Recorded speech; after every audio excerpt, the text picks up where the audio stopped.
Welcome to Writer Syndrome, podcast about writing from start to finish. This episode's topic, we're going to get into momentum and refilling your well. I'm Russ Capasso, and joining me as always is Tim Letney.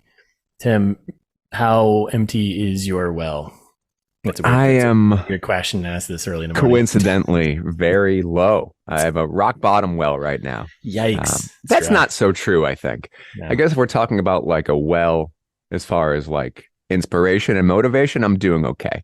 If we're talking about the energy well, you're I'm low. gone. Yeah, you need to pick up a few hearts on your way here. I need some Zelda hearts. Yeah, pretty badly. How about you? So I just handed off my manuscript back to the editor for copy line edit. And I think I was feeling my well was very full over the last few days, and I don't want to lose that. Huh. I think with like a lot of the edits and changes I was making in that, kind of gets the brain going again. So, but I've got 2 weeks now to just kind of do whatever. So Yeah. I need to be careful of what that do whatever is. So you're concerned that if you don't use that you'll lose your motivation. Yes. Yeah, 100%. It's happened to me in the past, and we've touched on this, through a bunch of our episodes, and how you just have to keep doing something every day to keep it going, right? Because obviously I'm not taking 2 weeks off. I can't do that. That'd be a disaster. What about if you just drank all day? Well, I did yesterday. So trying to get through all the stresses of, what have I done again? I've handed something off and it's not, is it ready? Is it ready? It's ready. I think it's ready. So yeah, no, that would be a bad idea. I think, now like you and I talked about this like just, off episode, but what are the things that we want to do while we're, you're going to be sending your book out to beta readers soon, right? About a week. Well, actually less than a week, right? And it's such an arbitrary deadline, but like I'm plugging through right now. It's just a quick update that I'm doing those content edits that we talked about, last episode or whatever episode it was. But I want to jump back for a second, Russ, because your well is full now. Yes. But I know full well. Oh, Jesus Christ. Jesus Christ. But I know full well that you were bottomed out and empty on motivation a couple weeks ago. Yeah. Can you take us through what happened and how you got out of that pit and found your well to live? Oh, my God. All right. We're ending it right now. This is over. This is no over. more dad pun.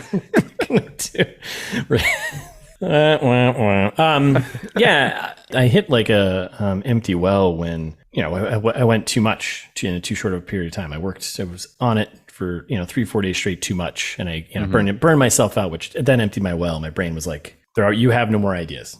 You're done. Yep. Go away. So that was like, that's interesting because like that's more of like a physical reaction. Like my brain was just kind of like, man, we're done. So I don't know if it was that you weren't taking the time, right? Like you were setting aside time, you were sitting down, and you dedicated like swaths of time to editing, and you would sit down and just nothing would come.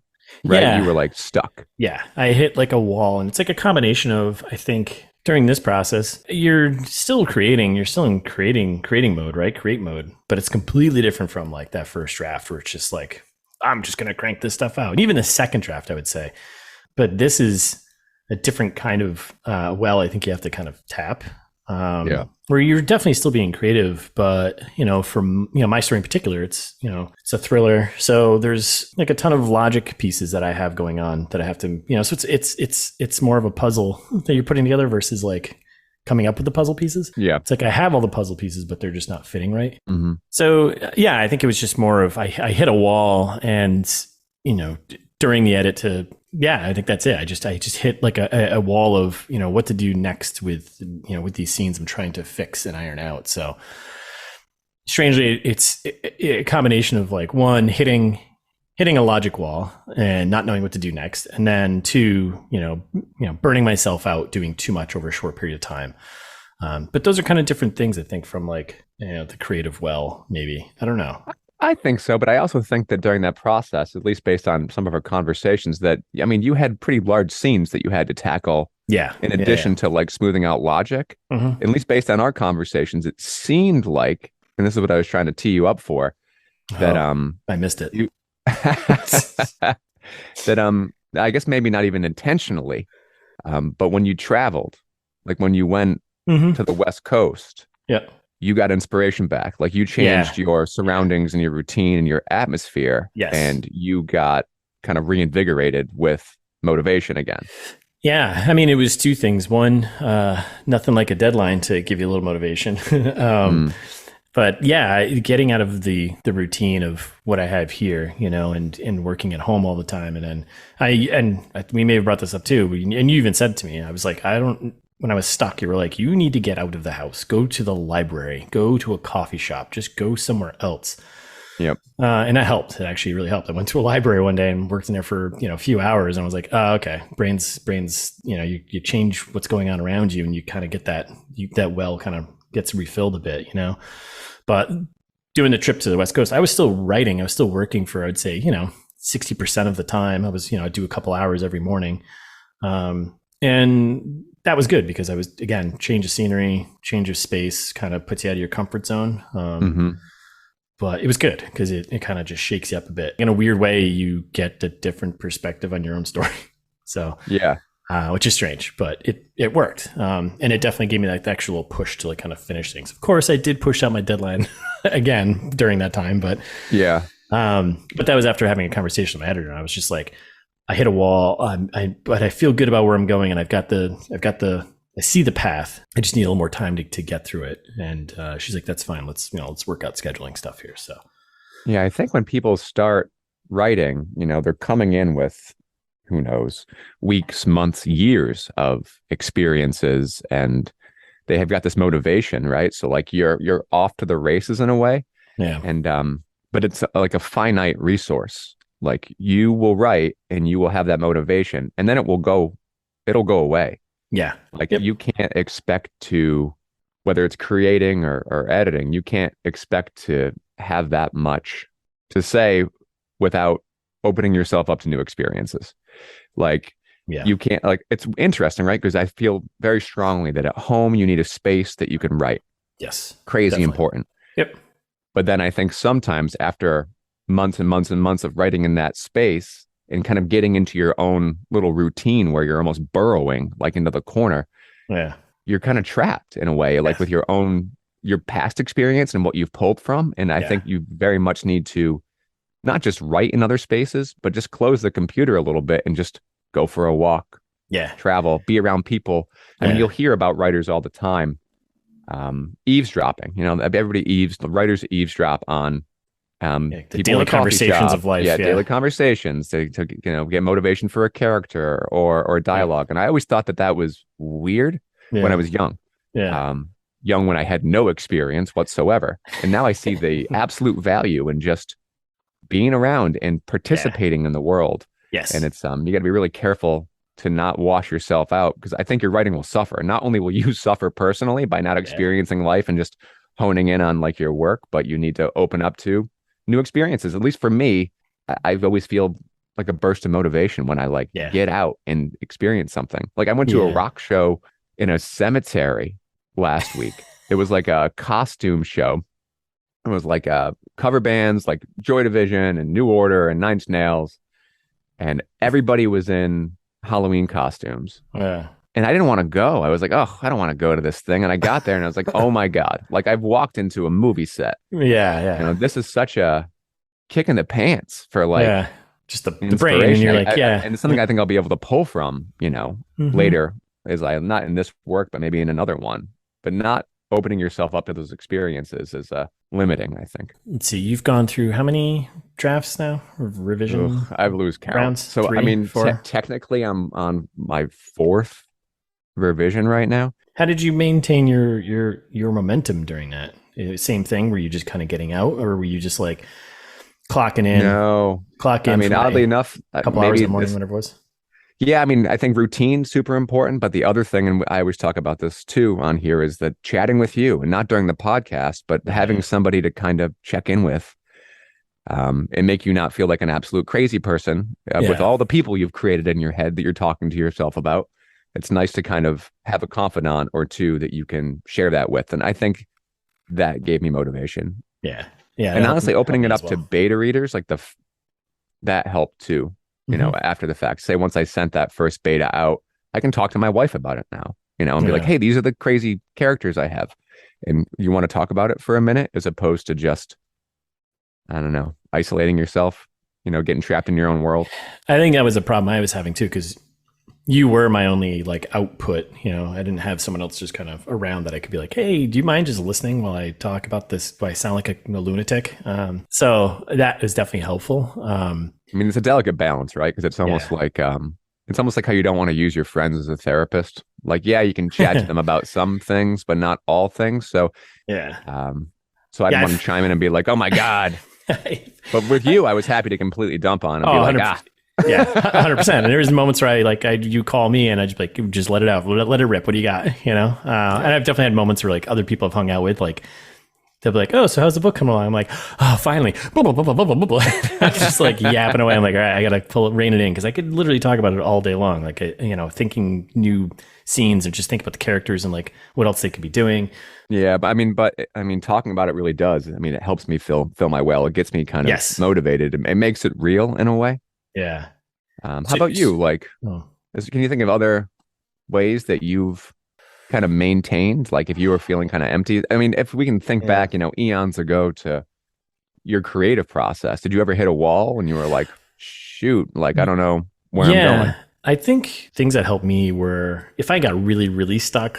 There was a day I was like, took your advice, let me just get out of the house. I went down to the local brewery / coffee shop, right? And I went in there and like, I just sat down and I was like, I'm going to work on something else. And I started writing scenes for what I think will be book 2, and I was texting you and, we were going back and forth, and you thought I was working on the first book. I was like, I'm working on something else.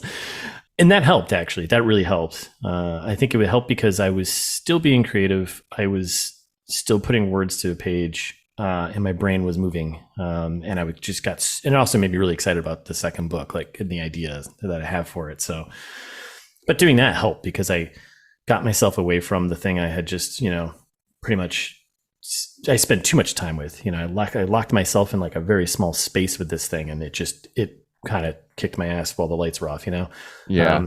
And then stepping out, going somewhere else, working on something new and fresh, and taking the things that I've learned, from this process and now applying it to the second one. I'm like, oh, I can feel it's gonna be better. And then that in turn kind of just filled the well to come back to the first thing. But I think it really draws attention to how tough the whole process is. It's like a lot of conflicting bits of advice, really, like get a space, set a routine, put words to a page every day. But then leave. It's like, oh, wait, but then leave and make sure that, but when you leave, to make sure you don't get too distracted.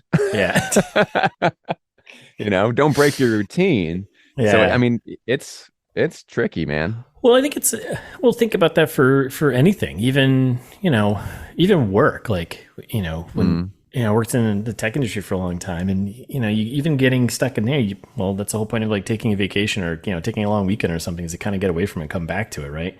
Yeah. Or to do something else, or think about to have some other project you can work on outside of that, to come back and feel refreshed for work. Other than sending your pieces out, did you ever take a quote unquote vacation from your work, or did it kind of haunt you like a mean phantom? I think even when I thought I was taking like a vacation, like I'd go out to, Western Mass and stay at like a cabin with some friends, whatever, like, even when I went out there and I was trying to completely disconnect, and I thought I wasn't, like, my brain was still toiling on it and still just like turning through characters. So times I've been able to really pull away from it are these moments right now when I send it off to someone else. And like, I've been purposely trying to say, like, unplug that connection you have with the book completely. Don't make any changes. Don't mess around, because you've sent this out, Of course, there's a million things I want to change, and I have a list of to-dos and stuff I still want to tweak and play with, right? Yeah. But I think the worst thing I could do to myself would be right now, while it's like off the editor, is start messing around. And I think when I did it for beta readers, I gave myself that breathing room and I worked on something else. Like, I started outlining the second book. It's good to hear that you're so that the well is overflowing. Yeah. I haven't felt that way since the creation process, I don't think. And maybe that's why, since you're approaching like a new work. I think maybe and that's something like, you've talked about how you have some like story ideas that you want to work on, and I almost feel like I want to push you to like do those during the time that you're waiting around for your beta readers, because like I'm telling you, like you get back into writing something. That's always even like, well, maybe we work on the Western horror and we maybe send some pages back and forth. I think that would just get us both like excited. Yeah, that's a good idea. I mean, before I sent off the first beta round, when I finished my first draft, I used that month, my 4 to 6 weeks, and I worked on like a little vampire tale, very like derivative of like Let the Right One In, but still good. Like I liked it. It was like I played around with form. Like I tried to mimic like the form of blindness from Jose Saramago, and it was just like almost like a writing exercise, right? Yeah. And in retrospect, honestly, I think I'd like to write something more like that third person that Cormac McCarthy writes in for this, still, it was a nice exercise. I was very motivated about it, and being able to focus on new characters gave me that distance I needed from the ones that I was spinning on. Yeah. Because at that time, I was still like, every time I was outside walking the dog, going for a run, whatever, like my head was just spinning on these characters like it was a puzzle that needed to be solved. And like if I have ideas, I still need to go through them, but I just had this like long stream of like the notes app on my phone that every time I had like oh crap, like, and it was sporadic, like, oh, do this in chapter 2, do this in chapter 12, like try to connect these things. And my brain was just making all these connections. But I haven't felt like that since probably since I finished draft 3, I guess.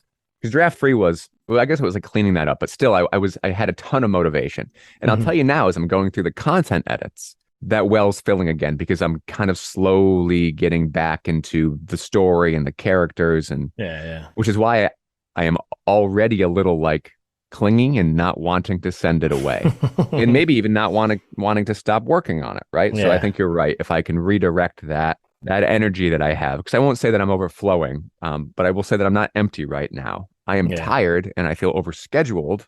And I feel like completely run down. Like my work-life balance is, my work-life writing balance is just a nightmare right now. Like not balanced. It's all good. It's just I'm very, very, very tired. And very gripey about it. But that's tough. Inspiration wise, I have inspiration through it.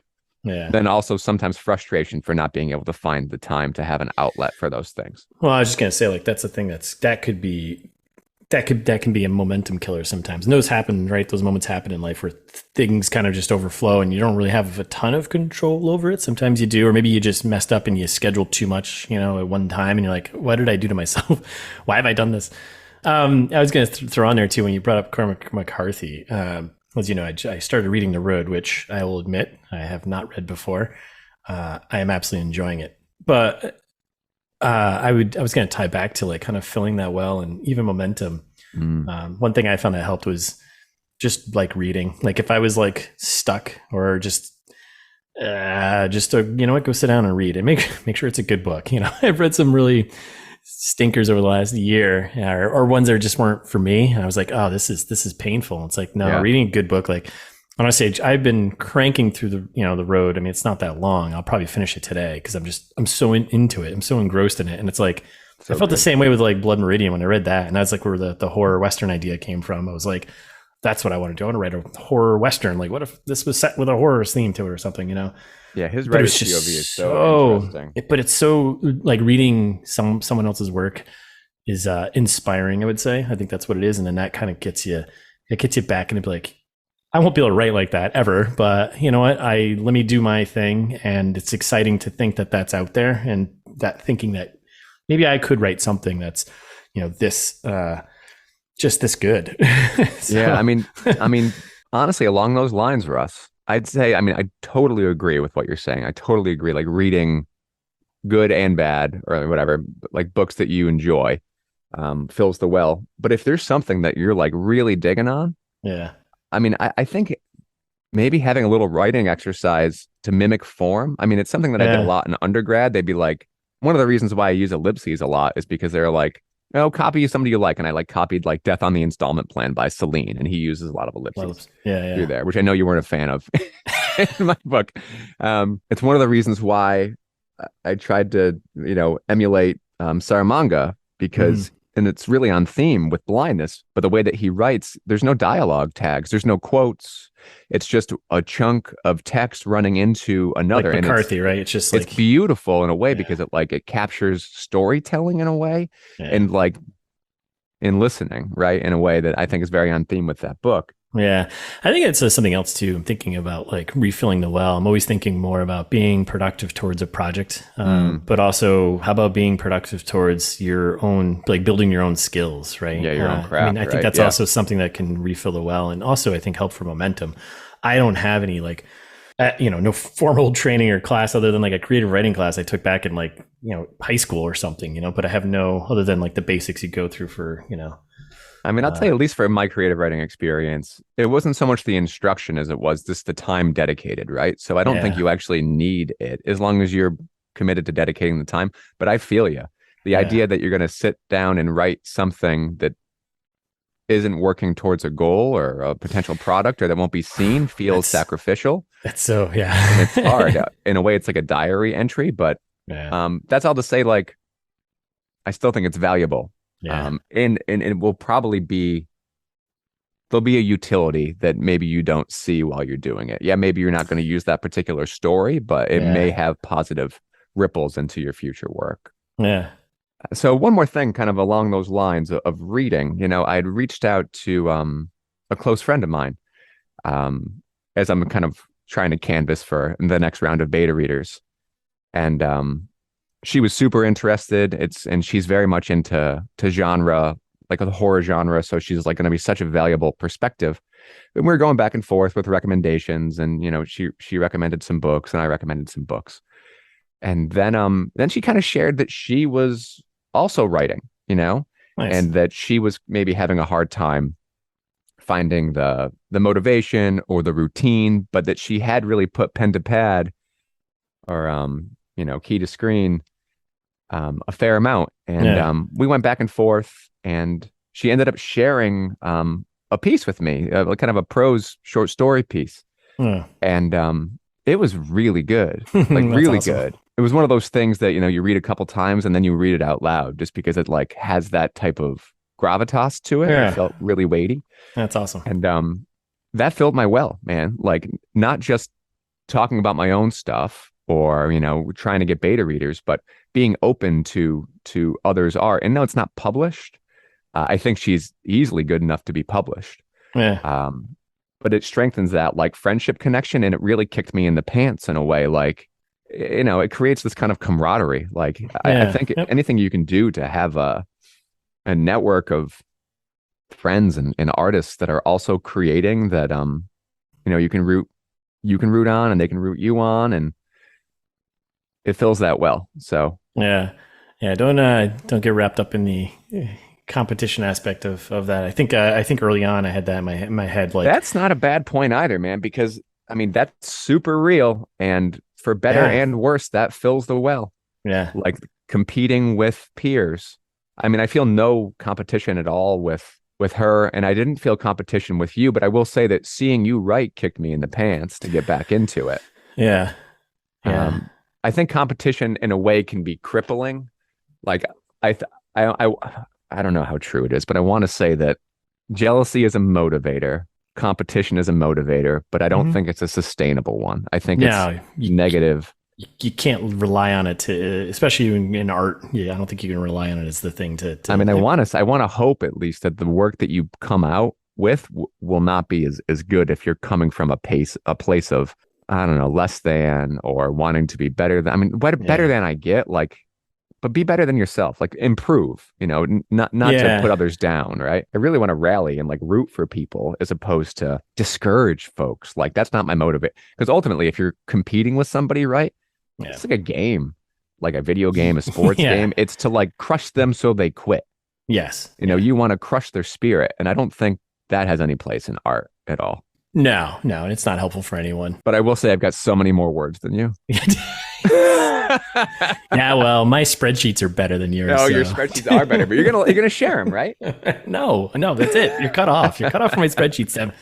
Yeah, no, I think there's a mix. You have to keep it in balance, right? I feel like early on, I don't know, there wasn't Yeah, I had a competition inside of me. And I think it was more of like, can I do this thing? And it was like more of like, because I had no one else, you know, to balance against. It's like, oh, people who are actually published or not, you know? Yeah. But now it's nice because having you and I was like, there's moments where I was like, God damn it, Tim's going to get his book published before mine. God damn it. No, there's no way. But in my head, I think I did that because I was like, oh, he's moving along. And I read yours. And I was like, oh man, his is so much better. Like he creates his scenes and the description are awesome. I really enjoy that. Maybe I'm going to like try and do that.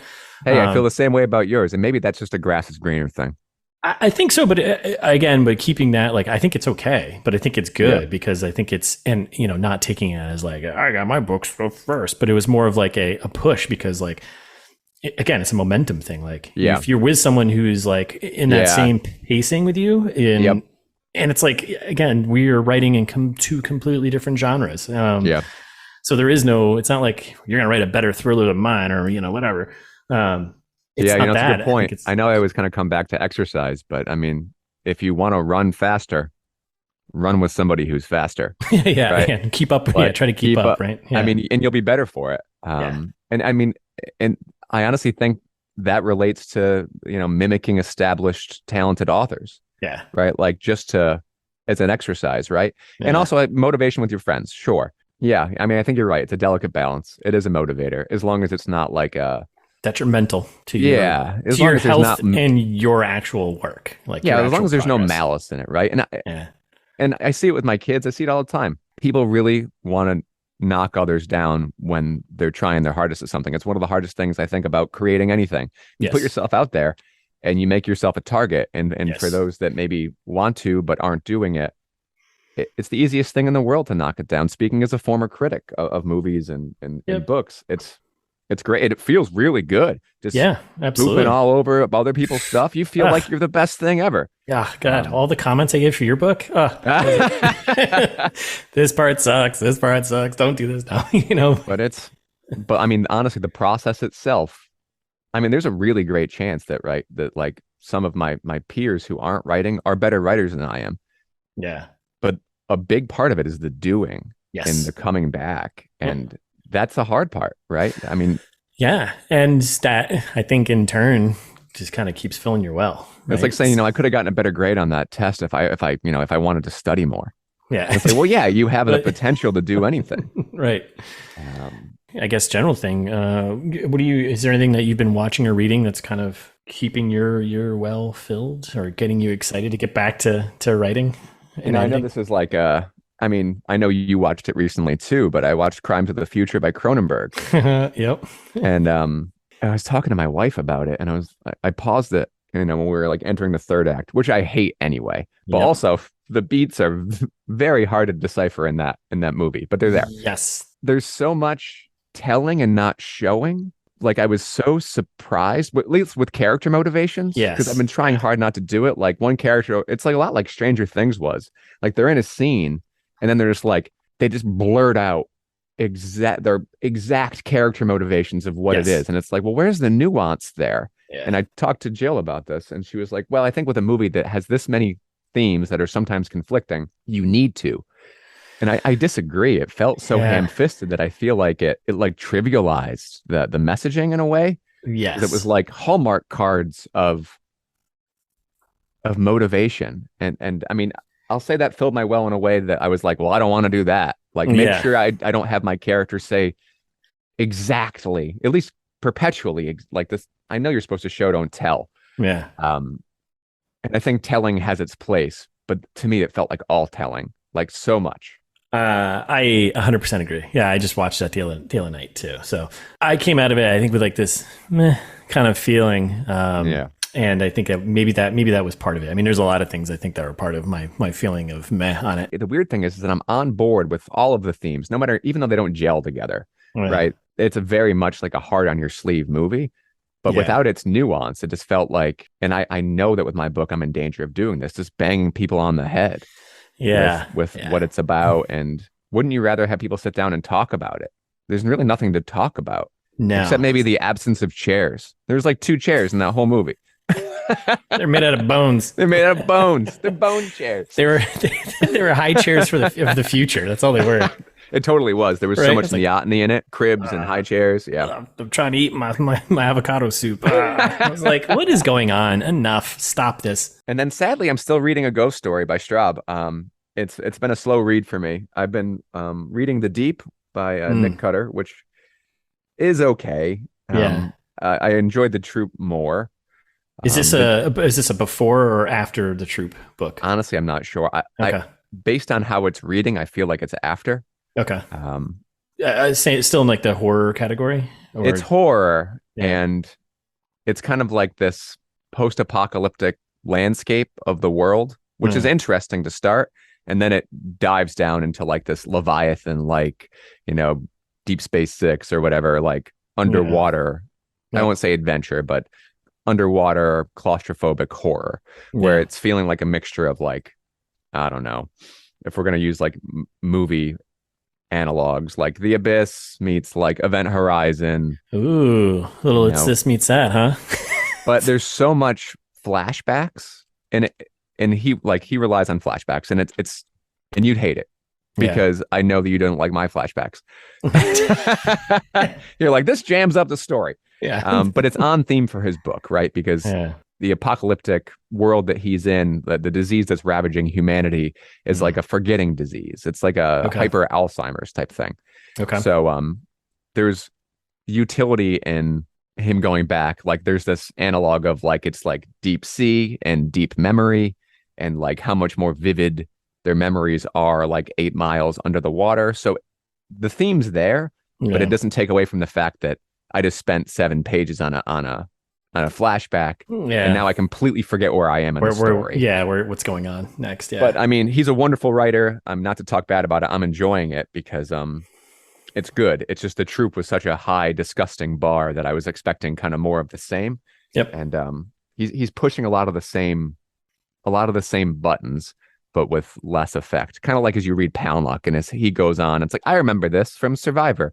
Yeah, I remember that from Lullaby. It almost becomes like a greatest hits of, you know, but I mean, I think when you become known for a thing, you kind of got to deliver on that genre expectations. And I think that's what he's doing. Yeah. How about you? What are you reading? Well, let's see. I mean, from like watching wise, I haven't been watching much. I mean, I watched the Crimes of the Future, still working through Andor, which I'm very much enjoying. And that's very character and dialogue. And that's, oh, wow, this is different and very interesting. Yeah. So good. Watched a really bad movie for the other podcast. What movie? The Silence, Netflix movie. It came out. It's everyone kept saying it was like a ripoff of The Quiet Place. It's the same idea. But this movie actually was written and started production before that movie came out, and the book was written before the movie Quiet Place came out. So it's kind of funny. But it was just not good. But reading wise, I finished this like kind of FBI thriller X character book number 1 in like their series of whatever. And I finished it. I got to the end, and I knew it was like a part of like multiple book series, but I was so, you know how I feel about books that don't really end, and they're just like, and I guess you'll find out in book 2 kind of ending. I was like, yeah, next time, you know, and this is where I was like, you set up this whole thing about her finding her dead sister, and she didn't find her? Like, what was that the core of the story? It wasn't just like a side thread? The opening pages, oh my God. The opening thing literally is her like, I need to go find my sister, my missing sister. She may or may not be dead. Oh my God, it's Chekhov's sister. You don't get to find out until the next book. You don't. And I was like, and then it weaves into like another character that this author has, and then they go on this adventure, and all this stuff is kind of tied together, and there's always like a bigger thing, right? It's a thriller. It's like it's checking all the boxes that you expect from like a thriller like this. Bigger government agencies. Like, I'm not making fun of it because I have one of those in my book. But then it just got to the end, and I was like, all right, there's like 2 chapters left. I guess she could find her sister in these time. Like, we're moving here. Chapters. Yeah, we got 2 chapters, and like it's moving along. I'm like, okay, we're gonna get there. It doesn't get there. I'm like, I'm not reading another book. Like, but now I'm annoyed because I'm like, well, does she find her? I was like, damn you. You have to Google it. I mean, I don't like that, and I get it. It's you know, I get it. It's And I've read it. I've seen it in other books. Was there a satisfying was there any conclusion? Like, was there another promise? Like, were they solving another mystery? Was there another murder or whatever? And that one came to a conclusion? Kind of. I mean, yeah, they solved some threads in the middle. Like, they felt like secondary pieces that were tying to like this bigger conspiracy thing that was going on. And yeah, they solved those, but those weren't the meat of it. That wasn't the promise that was made in the beginning of the book. Beginning of the book, the promise was made to me was, I'm finding my sister. Yeah. That did not happen at the end of the book. And like they tee it up and she's getting close and she's got all the clues. And I'm like, all right, we got a chapter left. Let's have this. Is she just dead? Yeah. And I don't know. And I was like annoyed. I'm curious. I feel like you got to read the second book. All right, I'll see if it's. What if they solve it in the first chapter, and then there's a whole nother interesting thread? Oh my god! And then imagine if they get to the end of the second book and they still don't find out. I will. Are you kidding me? I will be like, that's it. That's it. So I read that one, but I thought it was interesting from like a storytelling perspective, and from like you this 400-page book I just read. You set up a promise in the beginning and you didn't deliver on it at the end. Come on. Especially if it's like pulling you into the next book, right? And when there's that monetary, like, it's a like you're manipulating me into having to get another book. Like you know me. We've had this conversation about Empire Strikes Back, one of my favorite Star Wars movie, but that ending is not. That's not an ending. Like, it's not like you're teaming me up for another set of toys I have to buy. You're teaming me up for. It's like you solve the main thing and then have the world open. Like, I've opened a lot of threads in mine, but they're not part of the story. The promise I set in the beginning, I deliver at the end of my book, and that's my goal. Like, but there's open threads, sure, for secondary stories and characters. Right. That's fine. But like, don't promise me something in the first page and then page 472. No. So a little annoyed from that. And then I'm reading, I just dove into, like I said, the Road. I'm like halfway through it. I'll probably finish it today. And I am absolutely loving that book. And I picked up his Child of God too, which I heard is brutal. I haven't read that. I might own it, but I don't think I've read it. I forget. A mutual friend of ours said, like, yeah, you should check this one out, but be ready. It's the content. Like, a lot of his books are pretty brutal, but apparently the content in this one is, and the story is a little harsh, but it's still very good. Cool. So I'll probably read that afterwards. But different, completely different expectations going from like The Road to, kind of like a generic thriller. That's what I've been tackling. And The Road has been more inspirational and helping me refill my well to getting into writing like a second book, more so than a thriller that falls within my same genre. Yeah. So. I mean, I'll say, even though it's been taking me a long time to get through this book, that Peter Straub, a ghost story book, because I mean, I was trying to tee up, I was starting to do research for, a follow-up book that maybe like has some supernatural elements, because this one doesn't. And ghost stories always just scare the pants out of me. So I was like, oh, what are the scariest ghost books? And this one came up. And so far it hasn't been scary at all. But I'll say it's been a little eye-opening, because in the middle of the book, it swaps to a first-person narrator. Oh. And it telegraphs it. It tells you it's going to. It's like from the journals of Don Wanderley or whatever. Yeah. But it's really it's just very interesting. Yeah. The change in format is neat. Yeah.